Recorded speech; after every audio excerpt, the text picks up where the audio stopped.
ఆ వీడియోల్లో కనిపిస్తోంది. సిగరెట్ను పీల్చే సమయంలో అది దాదాపు 900 డిగ్రీల సెంటీగ్రేడ్ వద్ద కాలుతూ ఉంటుంది. ఆ సమయంలో nicotine, tar, carbon monoxide, formaldehyde, benzene, lead, cadmium వంటి భారీ లోహాలు విడుదలై 7 నుంచి 10 సెకండ్ల వ్యవధిలో ఊపిరితిత్తుల ద్వారా రక్తంలోకి చేరిపోతాయి.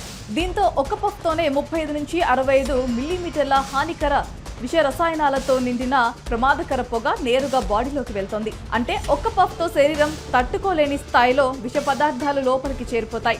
మొదటి పఫ్ నుంచే శరీరం దెబ్బతినే ప్రక్రియ ప్రారంభమవుతుందని ఆ వీడియోలో స్పష్టంగా కనిపిస్తోంది. ఒక్క పఫ్తో ఏమవుతుంది? రోజుకు ఒక్క సిగరెటే కదా తాగేది, ఇక అప్పుడప్పుడు మాత్రమే కదా స్మోక్ చేస్తుంది, దీనివల్ల పెద్దగా హాని ఏముండదు అని అనుకునే వాళ్ళు ఈ వీడియో ద్వారా సిగరెట్ సింగిల్ పఫ్తోనే శరీరంలో ఏం జరుగుతుందో తెలుస్తోంది. దీంతో ఈ వీడియో ఇప్పుడు సోషల్ మీడియాలో తెగ వైరల్ అవుతుండగా